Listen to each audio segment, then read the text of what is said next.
છોટાઉદેપુર તાલુકાના અંતરિયાળ વિસ્તારમાં આવેલ ભીલપુર ગામમાંથી એક ચોંકાવનારી અને ચિંતાજનક હકીકત સામે આવી છે।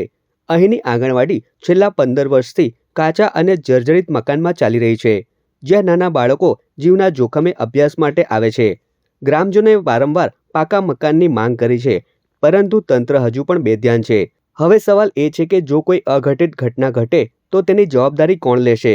જોઈ રહ્યા છો કે દિવાલ જે છે એ તિરાડ પડી ગયું છે અને ચોમાસા જેવા દિવસોમાં ક્યારેક કદાચ વધારે વરસાદના કારણે જો દિવાલ ખરાશી થાય તો મોટો અકસ્માત થવાની પણ સંભાવના છે। સાથે સાથે બાળકો જે લાભ લઈ રહ્યા છે એ પણ તમે જુઓ છો કે જોડે જ સગડી અને જોડે જ બોટલ છે, તો ક્યારેક કદાચ આગ લાગીને કંઈક અકસ્માત થાય તો એ પણ એક મોટી સમસ્યા છે।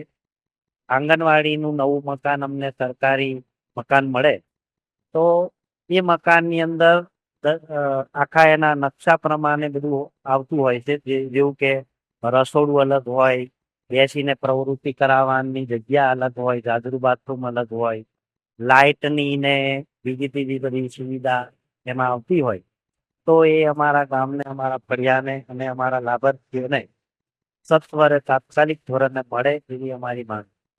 ભીલપુર આંગણવાડી કેન્દ્રમાં લાઇટની કોઈ સુવિધા નથી। બાળકોને ગરમી લાગે અથવા રૂમમાં પ્રકાશ ઓછો થાય તો બાળકોને ઓટલા પર બેસાડવામાં આવે છે। ચોમાસા દરમિયાન પતરાની છત પરથી પાણી પણ ટપકે છે। ગંભીર બાબત તો એ છે કે આંગણવાડીમાં બાળકો માટે નાસ્તાની કોઈ અલગ વ્યવસ્થા નથી। જ્યાં બાળકો બેસે છે એ જ જગ્યાએ ગેસનો બોટલ અને સગડી પણ નજરે પડે છે। જો અહીં કોઈ અકસ્માત બને તો તેની જવાબદારી કોણ લેશે? આ પ્રશ્ન આજે પણ અનુત્તરિત છે। જો સરકાર વહેલામાં વહેલી તકે આ જે જગ્યા છે અત્યારે પડતર જ જગ્યા છે અને બાજુમાં જ છે, સ્કૂલ પણ નજીક હોય અને જગ્યા પણ ખુલ્લી નજીકમાં હોય, તો ભવિષ્યને માટે અમે એવું વિચાર્યું કે આંગણવાડી પણ બંધાય, સામૂહિક ઘર પણ બંધાય। ભવિષ્યમાં આવતા દિવસોની અંદર સરકારશ્રીની અંદર ધારાસભ્યશ્રીએ ખેર ફળિયાને અલગ ગામનો દરજ્જો આપવા માટે પણ ભલામણ કરેલ હોય। ભવિષ્યની માટે જો કોઈ બાંધકામ આવે તો એ બાંધકામની અંદર જગ્યાનો કોઈ અભાવ ના પડે એના માટે અમે આ જગ્યા માંગી છે। તો સરકારશ્રીના કર્મચારીશ્રીઓ ફોરેસ્ટ ડિપાર્ટમેન્ટની અંદરથી પણ આવી અને આનું ખરેખર સ્થળ પર ચકાસણી કરી અને એનું તત્વરે નિરાકરણ લાવે અને જેમ બને એમ આંગણવાડી વહેલી તકે બને અને આ વાલા બાલ પુષ્પોને એને પૂરેપૂરો બેસવા ઉઠવા માટેની સગવડ મળે એવી અમારી ગામ લોકોની ઈચ્છા છે। આ આંગણવાડી 1-2 વર્ષથી નહીં પરંતુ છેલ્લા 15 વર્ષથી કાચા મકાનમાં ચાલી રહી છે। આંગણવાડી બહેન પણ એટલા જ વર્ષોથી જીવના જોખમે બાળકોને બેસાડે છે। લાઇટ ન હોવાના કારણે મોબાઈલ ચાર્જ થતો નથી। નેટવર્કની અછતના કારણે ICDS વિભાગને ઓનલાઈન માહિતી પણ મોકલી શકાતી નથી। એટલે જ આંગણવાડીની બહેનો પોતે પણ આ પરિસ્થિતિથી ચિંતિત છે।